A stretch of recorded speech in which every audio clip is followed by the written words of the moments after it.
जय हिंद फ्रेंड्स। तो आज हम देखेंगे वैदिक काल या फिर वैदिक सभ्यता। वैदिक काल जो है इसमें वेदों की रचना हुई है, इसलिए इसे वैदिक काल कहा जाता है। और हम जो पिछली क्लासेज में साहित्य देख रहे थे, जैसे वेद, उपवेद, आरण्यक या फिर स्मृति साहित्य, महाकाव्य, ये जो रचनाएं हुई हैं ये माना जाता है कि वैदिक काल में हुई हैं। और वैदिक काल जो है इसका अगर हम समय काल देखें तो यह 1500 ईसा पूर्व से 600 ईसा पूर्व के मध्य रहा। और यह जो वैदिक सभ्यता है यह सिंधु सभ्यता के लगभग 250 साल बाद अस्तित्व में आई। यह वैदिक सभ्यता जो है यह सिंधु सभ्यता के विनाश के लगभग 250 साल बाद अस्तित्व में आई। और वैदिक काल जो है इसको सही ढंग से पढ़ने के लिए हम दो पार्ट्स में डिवाइड करके पढ़ते हैं। पहला हमारा आता है ऋग्वैदिक काल। ऋग्वैदिक काल जो है इसका अगर हम समय काल देखें तो यह 1500 ईसा पूर्व से लगभग 1000 ईसा पूर्व माना जाता है। 1000 ईसा पूर्व माना जाता है। और ऋग्वैदिक काल में ऋग्वेद की चर्चा है। ऋग्वैदिक काल में ऋग्वेद की चर्चा। और अगर हम उत्तर वैदिक काल देखें तो उत्तर वैदिक काल का जो समय काल है वह लगभग 1000 ईसा पूर्व से 600 ईसा पूर्व माना जाता है। 600 ईसा पूर्व माना जाता है। और इस काल में जो है जैसे यजुर्वेद, सामवेद, अथर्ववेद, इनकी चर्चा है। अथर्ववेद, इन तीनों वेदों की चर्चा है। और इसमें अगर हम ऋग्वैदिक काल में देखें तो इसमें ऋग्वेद की चर्चा है। ऋग्वेद की रचना है। ऋग्वैदिक काल में हम ऋग्वेद के बारे में देखते हैं और उत्तर वैदिक काल में हम यजुर्वेद, सामवेद और अथर्ववेद के बारे में देखेंगे। तो अब हम देखेंगे वैदिक काल। वैदिक काल जो है इसके निर्माता आर्यों को माना जाता है। किसे? आर्य कहा जाता है कि जो आर्य थे उन्होंने वैदिक सभ्यता को डेवलप किया। वैदिक सभ्यता को किसने डेवलप किया? तो माना जाता है आर्य जो थे वह मध्य एशिया से आए थे। कहाँ से आए थे? मध्य एशिया से जिन्होंने वैदिक सभ्यता को डेवलप किया। मध्य एशिया। और ये आर्य जो थे यह संस्कृत भाषा को जानते थे। आर्य जो थे संस्कृत भाषा को जानते थे, जो की भाषा मानी जाती थी या देवताओं की भाषा मानी जाती थी। संस्कृत भाषा जो थी या देवताओं की भाषा मानी जाती थी, इसलिए ये अपने आप को क्या समझते थे? श्रेष्ठ समझते थे। या फिर जिन्हें संस्कृत भाषा आती थी उनको ये श्रेष्ठ समझते थे। और आर्य का मतलब भी होता है श्रेष्ठ संस्कृत भाषा में। तो अगर आर्य जो थे ये कहाँ से आए थे? मध्य एशिया से आए थे। और ये संस्कृत भाषा ये जानते थे तो ये इसलिए अपने आप को श्रेष्ठ मानते थे। अब अगर ये भारत में आए हैं तो ये अब भारत को क्या करेंगे? भारत को अब ये संस्कृत भाषा के बारे में बताएंगे या फिर उसका प्रचार करेंगे। तो उन्होंने इसका नाम दिया आर्यीकरण। क्या नाम दिया? आर्यीकरण। तो इन्होंने भारत का आर्यीकरण करवाया। आर्यीकरण। अगर हम देखें तो ये भारत जो है उत्तर भारत में जो है गौतम ऋषि ने उत्तर भारत में राहुगढ़ ने आर्यीकरण किया। और अगर हम दक्षिण भारत में देखें तो दक्षिण भारत में अगस्त ऋषि ने किया आर्यीकरण। अगस्त ऋषि ने। उत्तर भारत में किसने किया? गौतम राहुगढ़ ने किया। और दक्षिण भारत में अगर हम देखें तो आर्यीकरण अगस्त ऋषि ने किया। और ये जो आर्य आए थे या उत्तर पश्चिम में बसे। कहाँ आकर के बसे? सबसे पहले उत्तर पश्चिम में आकर के बसे थे। और यह उत्तर पश्चिम में सप्त सैंधव के क्षेत्र में बसे। कहाँ? सप्त सैंधव मतलब कि 7 नदियां जहां मिलती थी वह उस क्षेत्र को सप्त सैंधव क्षेत्र कहा जाता है। और यह क्षेत्र आजकल के हरियाणा और पंजाब में स्थित है। तो अब हम आगे देखते हैं। तो अब हम देखेंगे वैदिक काल की कुछ विशेषताओं के बारे में देखेंगे। जैसे यहाँ यह जो वैदिक काल था यह पूरी तरीके से ग्रामीण सभ्यता थी। कैसी सभ्यता थी? ग्रामीण सभ्यता थी। और हमने सिंधु सभ्यता को देखा था, वह पूरी तरीके से नगरीय सभ्यता थी। कैसी सभ्यता थी वह? नगरीय। और वैदिक काल जो है यह पूरी तरीके से ग्रामीण मतलब कि देहाती सभ्यता थी। और यहाँ की जो व्यवसाय था, तो व्यवसाय जो था वह कृषि और पशुपालन था। मुख्य व्यवसाय क्या था यहाँ का? कृषि और पशुपालन। और अगर हम देखें यहाँ का मुख्य पशु क्या था, तो यहाँ का मुख्य पशु गाय थे। क्या थी? गाय थी। और गाय को यहाँ पे अधन्या कहा जाता था। अधन्या अधन्या कहा जाता था।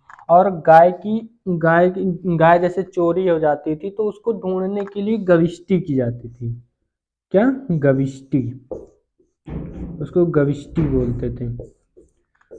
और यहाँ की अगर हम शासन व्यवस्था देखें तो वह राजतंत्र थी। कैसी शासन व्यवस्था थी? राजतंत्र। मतलब कि यहाँ पे राजा राज करते थे। और हम लोग इस समय किस उसमें जी रहे हैं? तो हम लोग इस समय लोकतंत्र में जी रहे हैं। और पहले वैदिक सभ्यता में कैसी शासन व्यवस्था थी? राजतंत्रात्मक थी। तो यहाँ की अगर हम सबसे छोटी इकाई माने तो क्या थी? गांव। अब के जमाने में भी क्या है सबसे छोटी इकाई? गांव है। तो क्या थी? गांव। गांव के मुखिया को ग्रामिक कहा जाता था। ग्रामिक कहा जाता था। और अगर हम सबसे बड़ी इकाई देखें तो सबसे बड़ी इकाई होती थी जन। क्या होती थी? जन होती थी। और जन का जो मुखिया होता था वह राजन कहलाता था। राजन। और ये जो मुख्य आदमी होते थे, मुखिया होते थे, इनका मुख्य कार्य होता था गाय की गविष्टि करना, पशुओं को ढूंढना, या फिर गाय की गविष्टि करना।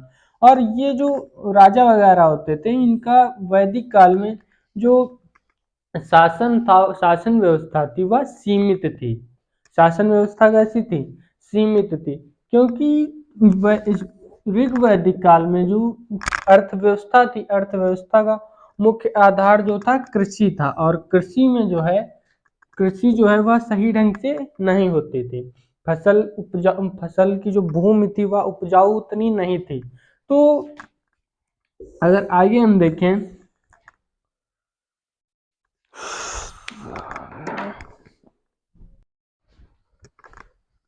तो अब हम देखें यहाँ का सामाजिक स्तर। समाज यहाँ का जो था वह 4 वर्णों में डिवाइड था। कितने वर्णों में? 4। जैसे अब के जमाने में जातियां चलते हैं, उस समय जातियां ना चल के वर्ण व्यवस्था चलती थी। क्या चलती थी? वर्ण व्यवस्था। वर्ण व्यवस्था जो थी, वर्णों की संख्या थी 4। कितनी संख्या थी? 4 संख्या थी वर्णों की। जिसमें अगर हम सबसे पहले देखें ब्राह्मण आते हैं। सबसे पहले नंबर पे ब्राह्मण आते हैं। और अगर हम दूसरे नंबर पे देखें तो क्षत्रिय आएंगे। क्षत्रिय। थर्ड नंबर पे अगर हम देखें तो वैश्य आएंगे। वैश्य। फोर्थ नंबर पे शूद्र। तो अगर हम ब्राह्मण को देखें, ब्राह्मण जैसे ऋग्वैदिक काल में होते थे, तो ब्राह्मण जो थे वह दूसरे लोगों को शिक्षित करते थे। क्या करते थे? शिक्षित करते थे, शिक्षा देने का कार्य करते थे। तो किस में आते थे? ब्राह्मण में आते थे। और इनकी संख्या कम थी। और दूसरा अगर हम देखेंगे क्षत्रिय। क्षत्रिय जो होते थे वह लोगों की रक्षा करते थे। या फिर पुलिस विभाग वगैरह में होते थे, तो वो किसमें आते थे? क्षत्रिय में आते थे। और तीसरा अगर हम देखेंगे, जैसे जो लोग बिजनेस करते थे, व्यापार करते थे, या फिर शॉप वगैरह खोलते थे, वो किस में आते थे? वैश्य में आते थे। और फोर्थ नंबर पे हम देखें, जैसे जो लोग दूसरों की सेवा करते थे या फिर दूसरों के वहां नौकरी वगैरह करते थे, तो वो किस में आते थे? शूद्र में आते थे। शूद्र में आते थे। तो अगर हम देखें यहाँ पे, जैसे ऋग्वैदिक काल में जो यह व्यवस्था थी वह कर्म आधारित व्यवस्था थी। कैसी व्यवस्था थी? कर्म आधारित। और यही व्यवस्था उत्तर वैदिक काल में कैसी हो गई? जन्म आधारित हो गई। जन्म के आधार पर हो गई।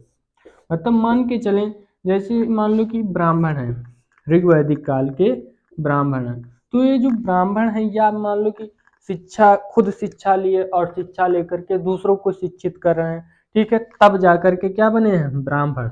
और इनके जो लड़के बच्चे होंगे, अगर उन्होंने मान लो कि पुलिस वगैरह में चलेंगे या फिर दूसरों की सेवा कर रहे हैं, ठीक है, या फिर रक्षा कर रहे हैं, तो किस में जाएंगे, क्षत्रिय में जाएंगे। अगर वो शिक्षित कर रहे हैं दूसरों को खुद शिक्षा लेकर, तो किस में जाते थे, ब्राह्मण। लेकिन उत्तर वैदिक काल में ये व्यवस्था जो थी बदल गई पूरी तरीके से। तो जो जैसे मान लो कि उत्तर वैदिक काल में जो ब्राह्मण थे, ब्राह्मण के जो लड़के बच्चे होंगे वो पढ़ें या फिर ना पढ़ें, या फिर दूसरों को खुद को ज्ञान नहीं है, ठीक है, तब भी वो क्या कहलाएंगे, ब्राह्मण ही कहलाएंगे।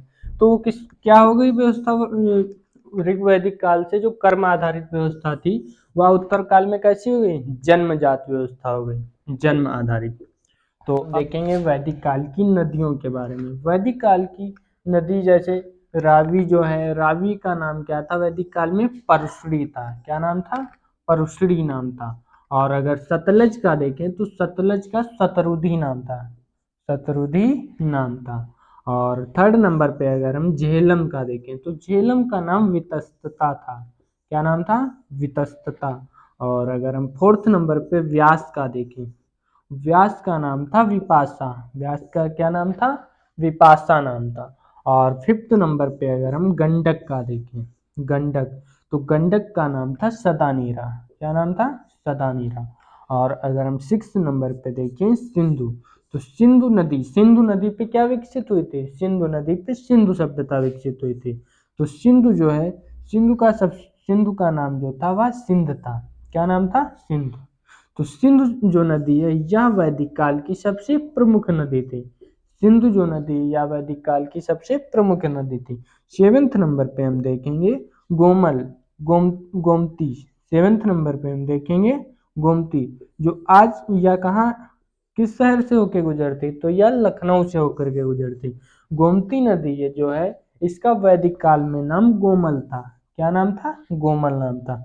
अब देखेंगे एट्थ नंबर पे हम चेनाब। चेनाब जो है, चेनाब का नाम वैदिक काल में अस्कनी था। क्या नाम था, अस्कनी नाम था। और अब हम देखेंगे कुछ प्रमुख देवताओं के नाम, वैदिक काल के कुछ देवताओं के नाम। तो सबसे प्रमुख देवता जो है वह इंद्र को माना जाता है। किसको, इंद्र को। वैदिक काल में इंद्र जो है यह युद्ध के देवता है कि युद्ध। और इनकी जो चर्चा मिली है वह 250 बार चर्चा मिली है। कितनी बार, 250 बार। और इनको पुरंदर भी कहा जाता है। क्या, पुरंदर भी कहा जाता है।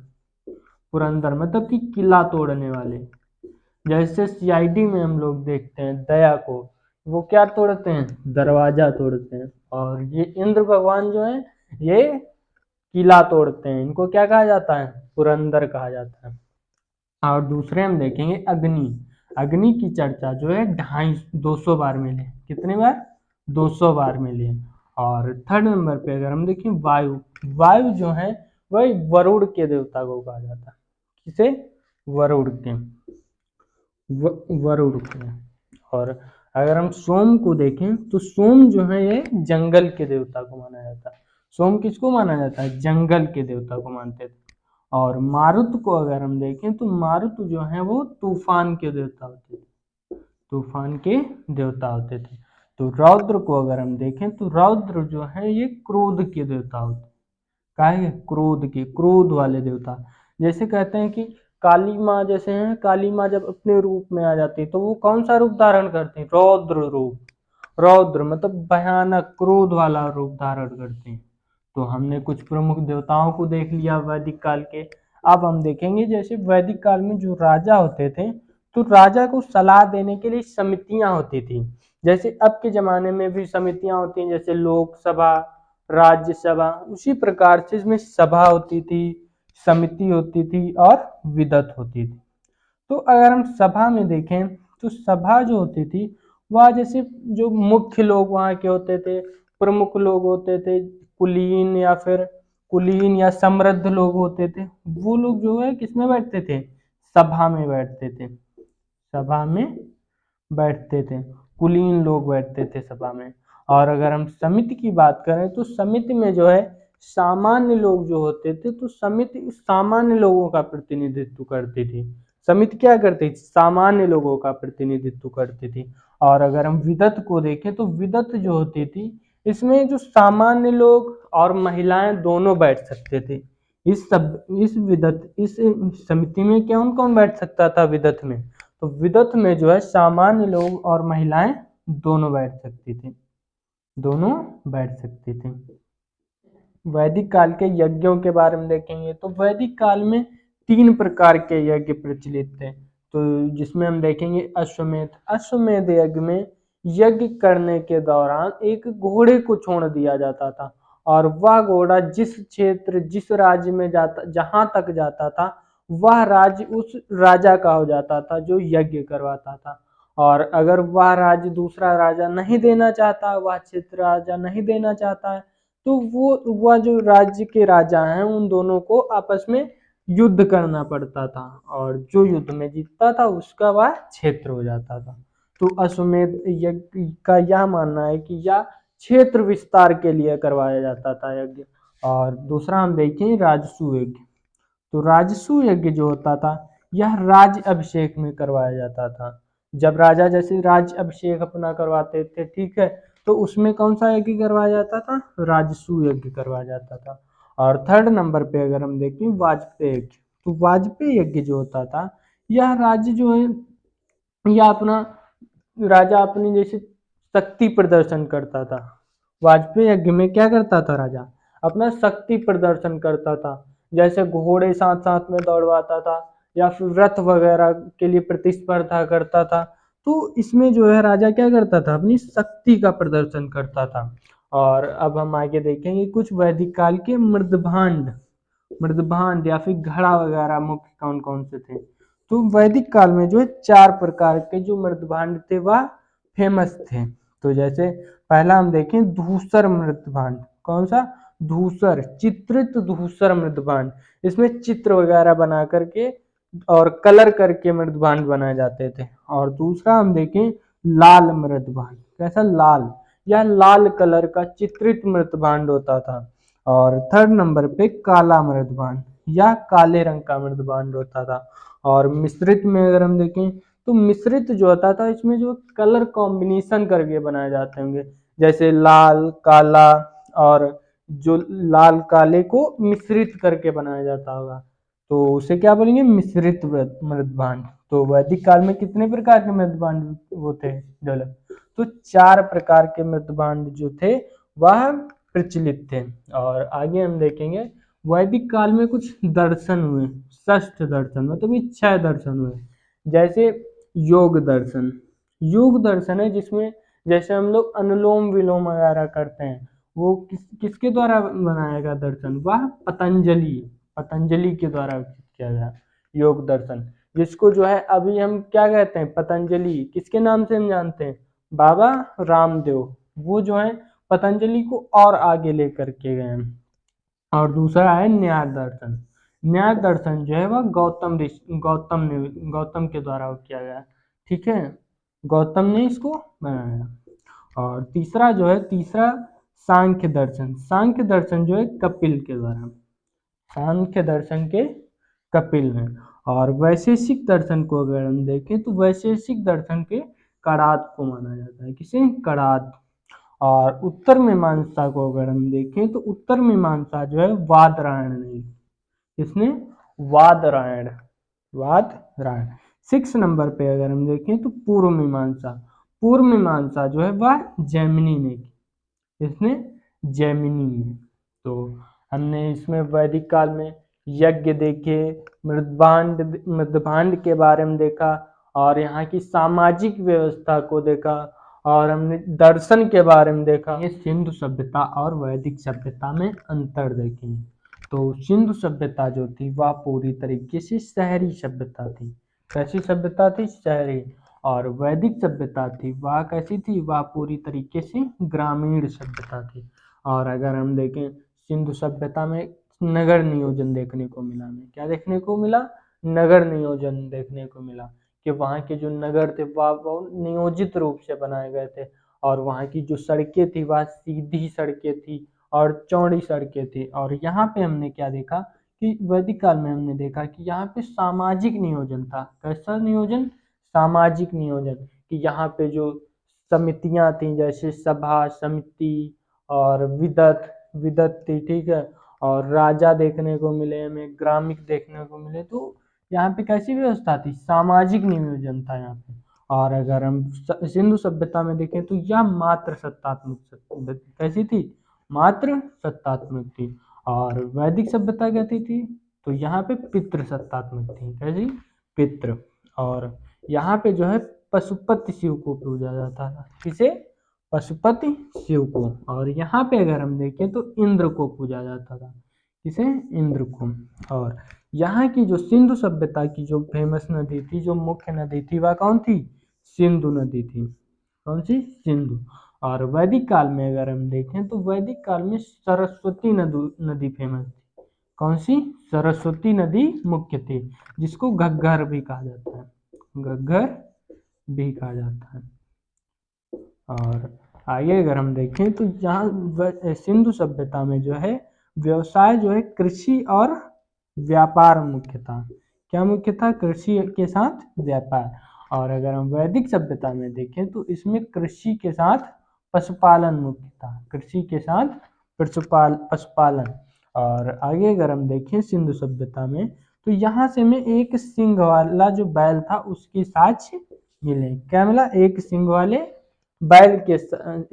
वाले बैल जो था उसके साक्ष्य में देखने को मिले। और वैदिक सभ्यता में अगर देखिए तो यहाँ से हमें गाय के साक्ष्य मिले। गाय के साक्ष्य मिले।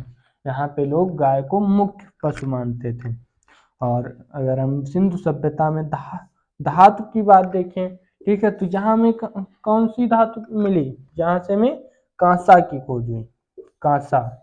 और वैदिक सभ्यता में देखें तो वैदिक सभ्यता में लोहा की खोज हुई। क्या की? लोहे की खोज हुई। और जो है सिंधु सभ्यता में जो है युद्ध जो था वह लोकप्रिय नहीं था, या युद्ध से लोग वहाँ परिचित नहीं थे। युद्ध से परिचित नहीं थे सिंधु सभ्यता में।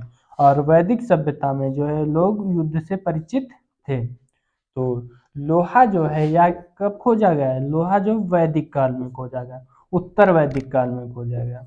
लोहे की खोज उत्तर वैदिक काल में हुई। और लोहे की खोज जो है उत्तर वैदिक काल में हुई। उत्तर वैदिक काल में जब लोहा खोजा गया तब उसके बाद जो है जो जमीन थी, ठीक है, उसको जोता जाने लगा, जमीन की जुताई होने लगी। और फिर जब जुताई होने लगी तो अर्थव्यवस्था का जब आधार सही हो गया, कृषि से जब कृषि होने लगी, ठीक है, सही ढंग से कृषि जब होने लगी तो जो स्वेच्छा से उन राजाओं को जो कर मिलता था, जिसे क्या बोला जाता था? बलि बोला जाता था।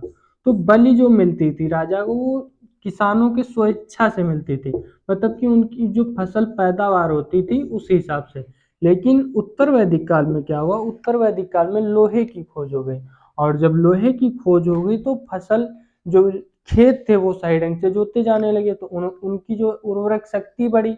जब उर्वरक शक्ति उनकी बढ़ गई तो फसल की पैदावार सही ढंग से बढ़ गई, तो अर्थव्यवस्था सही हो गई। जब अर्थव्यवस्था सही हो गई तो राजा जो है वो टैक्स लगाने लगे, कर लगाने लगे। मतलब कि जो बाउंडेशन कर पे अब क्या राजाओं के द्वारा लग गई? बाउंडेशन, कि तुम लोगों को कर देना है तो देना है। तो जब कर लग गई तो हमने देखा कि वैदिक काल में, ऋग वैदिक काल में कर को क्या कहा जाता था? बलि कहा जाता था। और उत्तर वैदिक काल में क्या हो गया? कर को कर कहा जाने लगा, टैक्स।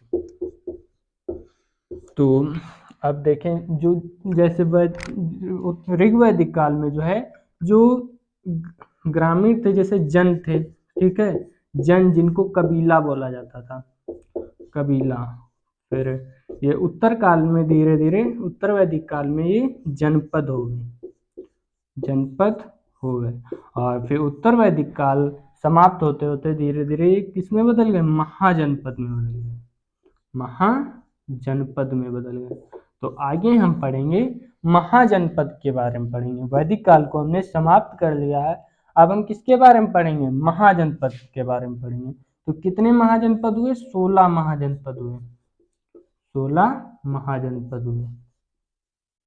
16 महाजनपद। तो अब हम आगे क्या पढ़ेंगे? 16 महाजनपद के बारे में पढ़ेंगे। तो 16 महाजनपद के पढ़ने के पहले हम कुछ धर्म के बारे में देखेंगे, जैसे बौद्ध धर्म, जैन धर्म। तो हम 16 महाजनपद पढ़ने से पहले हम इनको बौद्ध धर्म और जैन धर्म को खत्म कर लेंगे, फिर हम क्या क्या पढ़ेंगे, 16 महाजनपद की ओर पढ़ेंगे। तो आज के लिए बस इतना ही। Thanks for watching.